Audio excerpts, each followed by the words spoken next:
Welcome back to our channel. In the last episode, we left off on a massive cliffhanger.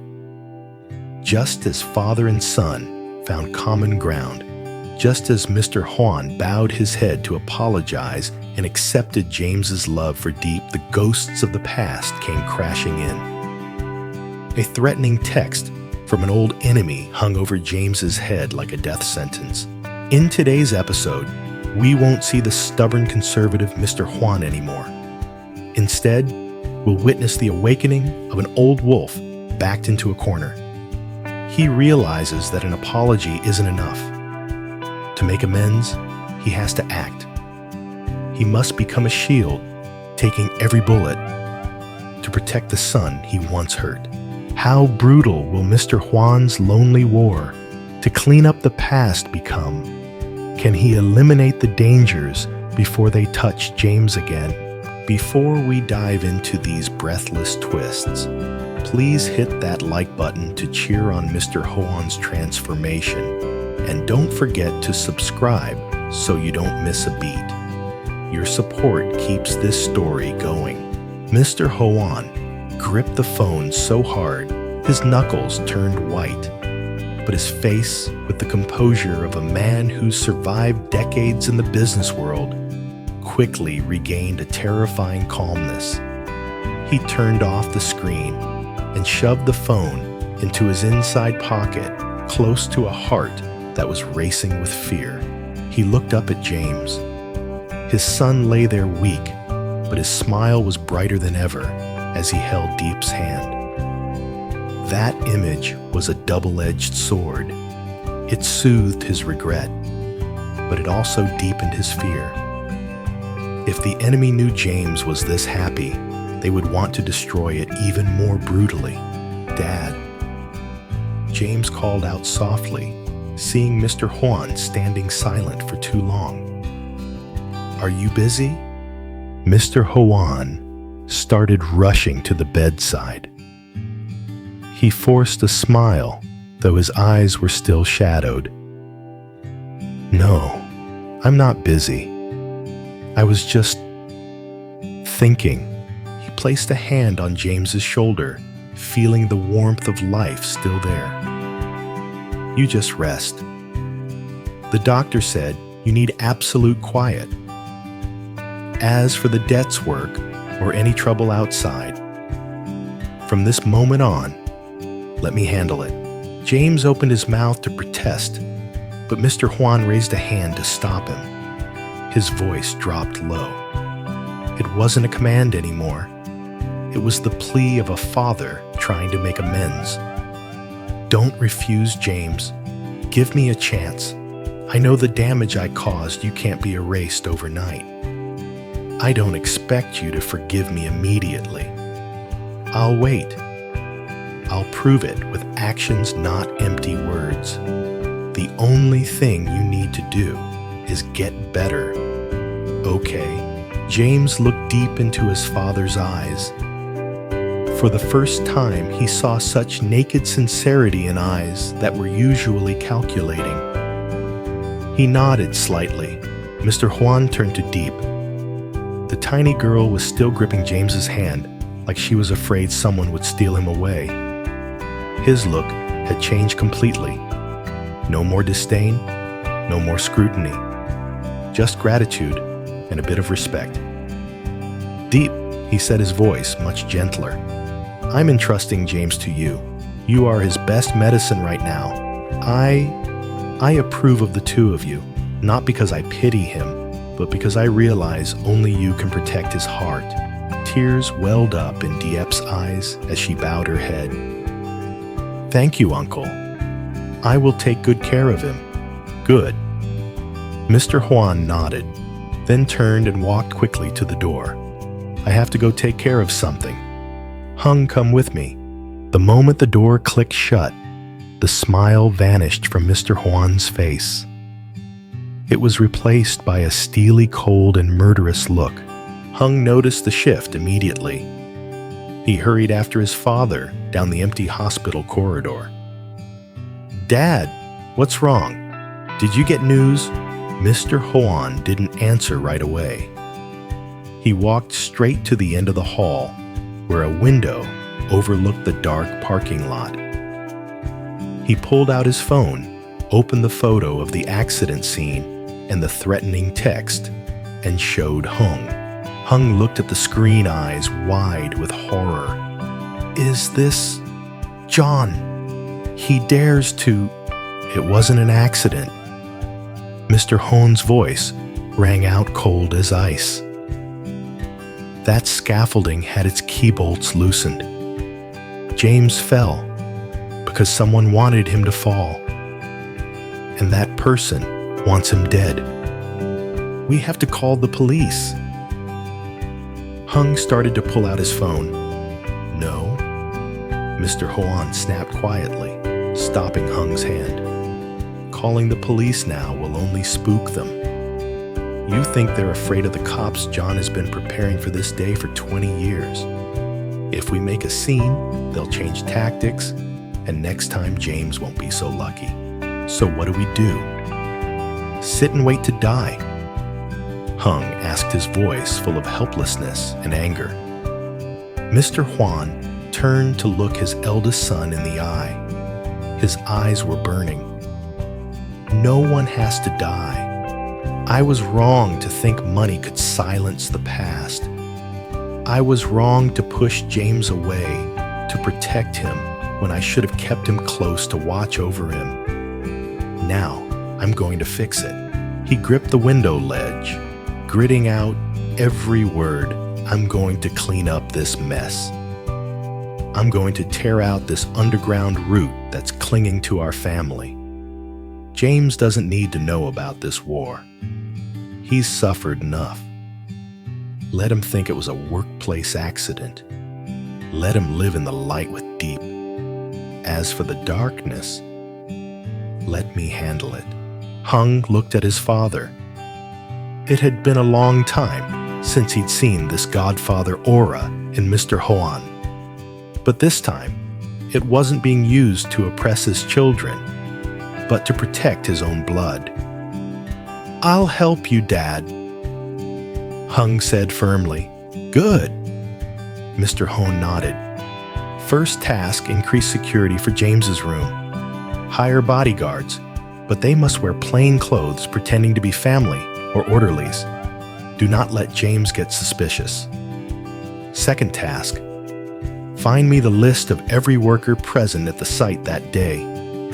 The saboteur hasn't gone far." That night, while James sank into a peaceful sleep, beside Diep, outside a silent purge began. Mr. Huan didn't return to his villa.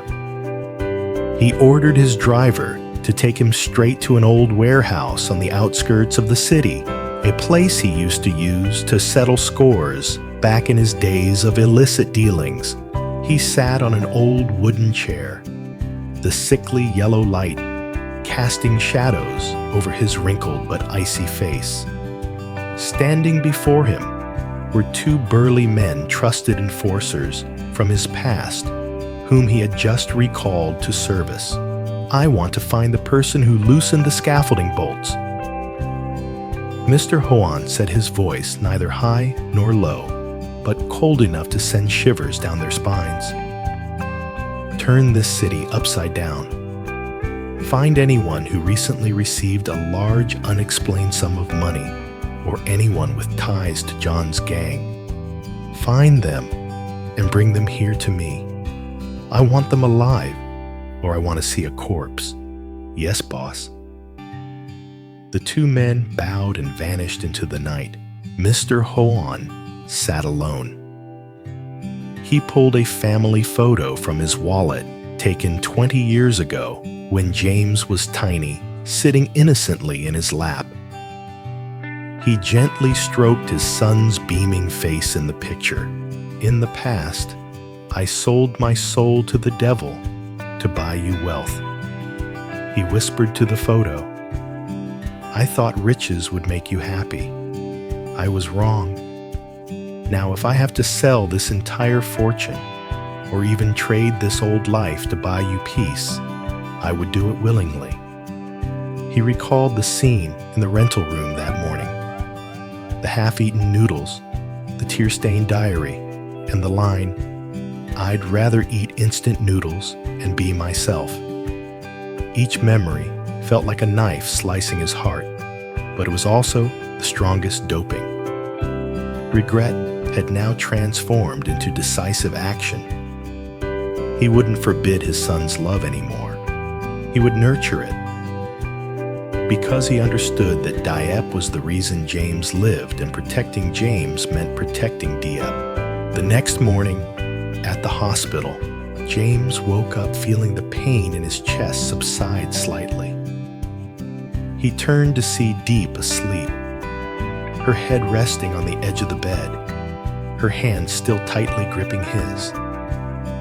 The morning sun illuminated her messy hair, creating a scene of strange tranquility. The door opened gently. Mr. Juan walked in. In his hand was not his usual briefcase of documents, but a stack of hot food containers. "You're awake?" he asked softly. Placing the food on the table, the noise woke Diep. She quickly stood up, flustered, as she greeted Mr. Juan. "Uncle, you're here so early." "Yes, I brought porridge for both of you. Rib porridge. I had the cook make it just the way James used to like it. Eat it while it's hot." James looked at his father, utterly surprised. "Dad, aren't you going to work? Don't you have a board meeting today?" Mr. Juan ladled the porridge into a bowl, blew on it gently, and handed it to Diep to feed James. He laughed a rare, gentle laugh that James hadn't seen in 20 years. "Forget the meetings. Hung can handle it. My most important job right now is being here with you." He pulled up a chair next to the bed, watching James eat every spoonful. He didn't use flowery words or offer long-winded apologies. He just asked about small things. Did it hurt to sleep last night? Is the fan too noisy? Is Diep tired? As James ate the porridge, he felt a sting in his nose. This was the taste of family he had craved for so long. He didn't know that behind his father's calm, solicitous face, a storm was brewing. Mr. Juan's phone vibrated lightly. He glanced at the screen. A text from his subordinate. "Found the suspicious worker. He's hiding at the bus station, trying to flee to the countryside. We are closing in." Mr. Juan kept the smile on his lips, but his eyes flashed with a cold sharpness. "You two eat. I'm going out to buy some fruit. This hospital room is too bare. It needs some life." He stood up, patting Diep's shoulder lightly. "You stay here with him. If you need anything, just call me. I consider you family. Now don't be shy." Mr. Juan's words moved Diep deeply. She nodded furiously. As for James watching his father's back disappear behind the door, he felt a strange sense of security. He didn't know what his father was doing, but he felt the invisible shield being erected around him. Stepping out of the hospital room, the smile on Mr. Juan's lips vanished instantly. He dialed the number that had just texted him. Drag him to the warehouse. Don't let him escape. And remember, make it clean, leave no trace. He put the phone away, walking down the hospital corridor. His posture was still upright, but now it carried the weight of an entire war. He knew catching the worker was just the first step. The man behind him. John was the real monster, but he wasn't afraid. Because this time, he wasn't fighting for ambition, but for fatherhood. He would use the rest of his life to clear the path for his son to walk, even if that path was paved with the blood of his enemies or his own sacrifice. Meanwhile, tucked away in a dark corner of the hospital, a man with a baseball cap pulled low over his face was secretly watching James's room. He pulled out his phone and made a call. Boss Old Man Juan seems to be on guard. There are bodyguards, but the son is still very weak. Should we proceed? The other end was silent for a moment. Then a raspy voice filled with hatred rang out. "Don't rush. Juan wants to play cat and mouse." "Fine. I'll show him who the cat is and who the mouse is. Switch targets to the flower girl. I want to see how his son reacts when his lover gets hurt." The man smirked, put away his phone, and vanished into the crowd. Mr. Juan is busy hunting down the saboteur. Could he possibly foresee that the next poison arrow isn't aimed at James, but at his fatal weakness, DP? Will Mr. Juan's care and protection be enough to shield both his children from a cunning and cruel enemy like John? And when James finds out the truth that his father is fighting alone in the shadows, how will he react? The real war begins now. 2 weeks passed since the day James left the hospital. The city settled into the most beautiful days of autumn. Golden sunlight poured like honey over the treetops, and a gentle breeze blew away the summer heat. For James and Diep, this was the most peaceful time they had ever known. No more running, no more crushing financial worries, and most importantly, no more opposition from the family. Mr. Juan kept his promise. He quietly paid off all the debts, bought back the luxury apartment James used to live in, and transferred the deed to his name. But what touched James the most wasn't the material things, but his father's attitude. He no longer interfered in James's work, nor did he force him back to the corporation immediately. He gave him freedom, only occasionally texting to check on his health, short, clumsy, but warm messages. That afternoon, James's phone rang. Caller ID. "Dad." "Hello, Dad." James answered his hand, still holding Diep's as they walked down the street. "James." Mr. Juan's deep, warm voice resonated. "Tonight, bring Diep home for dinner. I asked the housekeeper to prepare some of your favorite dishes. I want to formally talk to her." James turned to Diep, his eyes sparkling with joy. He squeezed her hand gently. "Yes, Dad. We'll be there." Hearing James's announcement, Diep felt a flash of anxiety. She hadn't forgotten Mr. Juan's coldness and cruelty from before. But seeing James's radiant smile, she knew she couldn't run away. She had to face this, not just for James, but for their future. 7:00 p.m. The car stopped in front of the Huang Villa gates. The heavy iron gates swung open. It was the same majestic, magnificent house. But today, warm yellow light, spilling from every window, made it look less cold and lonely than usual. Mr. Juan was waiting at the main door. He wasn't wearing a suit, but simple loungewear. His face clean-shaven, looking much gentler. Hung stood beside him, smiling and waving to the couple. "Hello, Uncle." Hello, Mr. Chairman." Diep bowed clumsily, clutching the hem of her dress. Mr. Juan laughed, waving his hand. "At home, call me Uncle, or call me Dad, like James does. Don't call me Chairman. It sounds so distant. Come inside, child." The phrase, "Come inside, child," was gentle as a breeze, yet it brought tears to Diep's eyes. It erased every invisible barrier between her and this powerful man.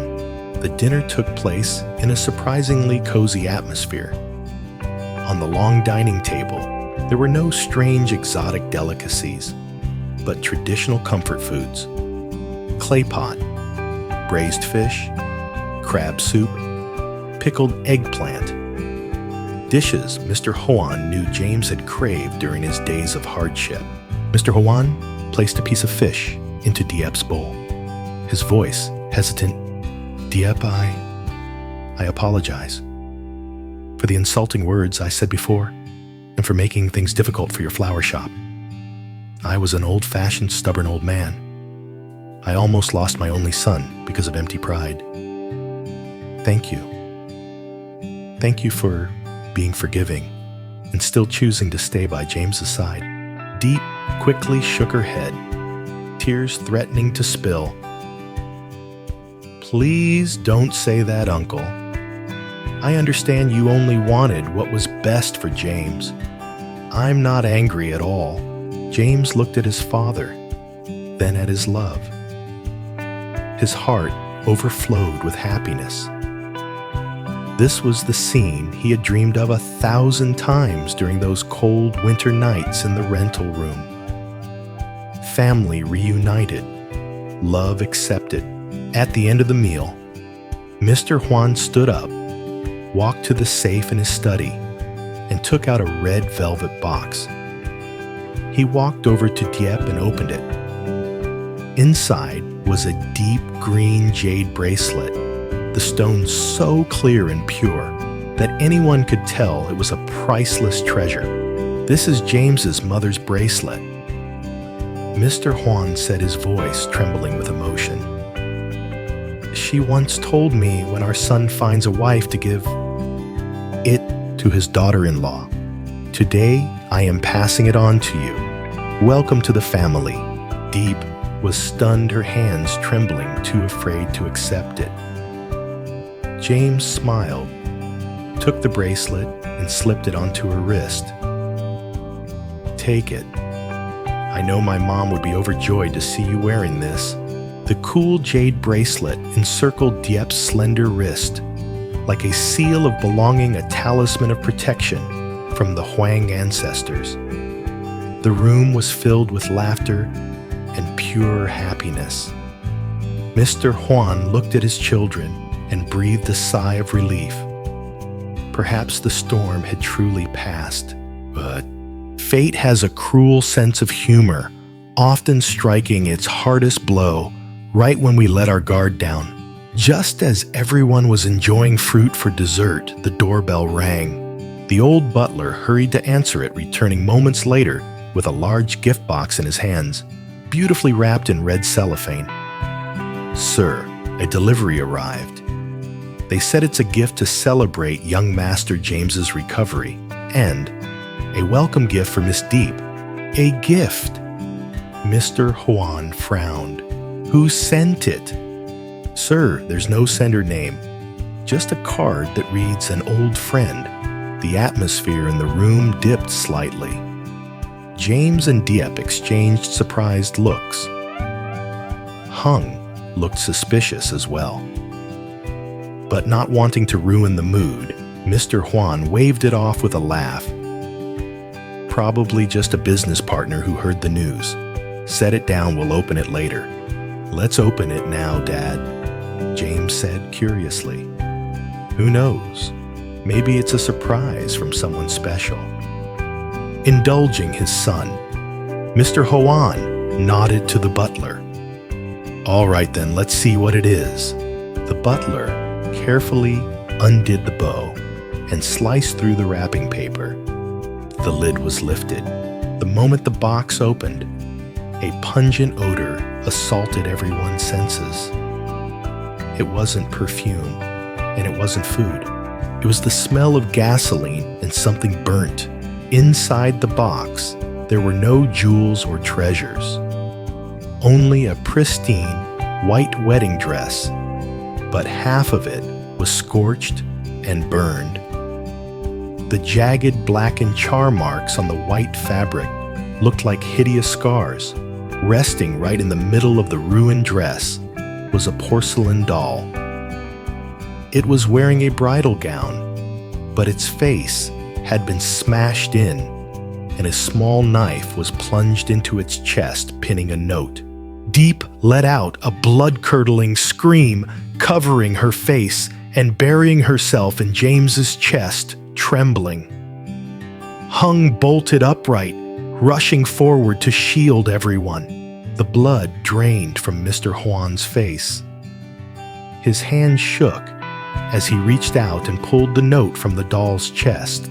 The scrawled red text, looking like fresh blood, glared back at him. Happy don't celebrate too soon. I burned this dress to toast your new daughter-in-law. Next time, it won't be fabric that's burning. Get ready. A wedding or a funeral. The only difference is a single spark. John. The note fluttered to the floor. The cozy, happy atmosphere vanished in an instant, replaced by sheer, unadulterated horror. James snatched the note and read it, his eyes burning with rage. John, who is he? Why is he doing this, Dad? You know him, don't you? Mr. Juan stood frozen. He had tried to hide it. He had tried to handle it quietly.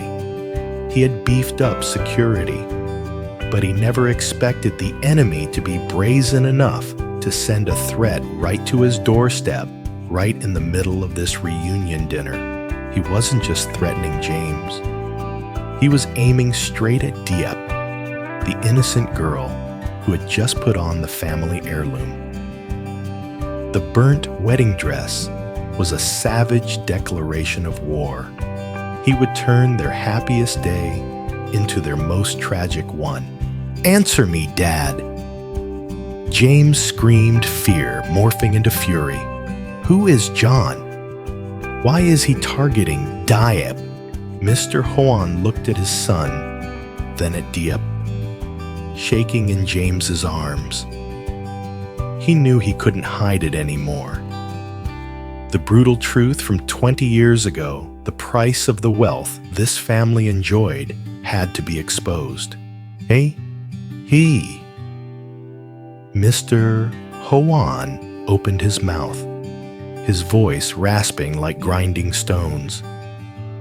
He is a ghost from my past, and he is the one who caused the fire that tore your family apart years ago, Diep. Mr. Juan's words hit Diep like a thunderbolt. She snapped her head up, eyes wide with shock. What did you say the fire back then was him and you? Were you involved? Mr. Juan bowed his head, unable to look her in the eye. His silence was the cruelest answer. It turned out the tragedy of Diep's life and Mr. Juan's wealth were tied together by a blood-soaked thread. And now their common enemy had returned to collect a debt that couldn't be paid with money, but with happiness, perhaps even the lives of the next generation. Outside, the wind began to howl, lightning tearing across the night sky, signaling that a real storm was crashing down. The reunion dinner had turned into Judgment Day. James and Diep's budding love was instantly placed on the scales of hatred. Can Diep accept the truth that her lover's father is linked to her family's tragedy? How will James protect Diep when the enemy is a crazed killer and his own father bears the guilt? And John, where is he in the shadows, smiling as he watches the flames of hatred begin to consume the Hong family? This is only the beginning of a brutal hunt. Thank you all for holding your breath with us until this very moment. How do you think Diep will react? Will she break up with James or fight alongside him? Leave a comment below. Don't forget, to like the video and hit the notification bell, because the next episode will be the most shocking exposure of the past that you cannot miss. Goodbye, and see you again.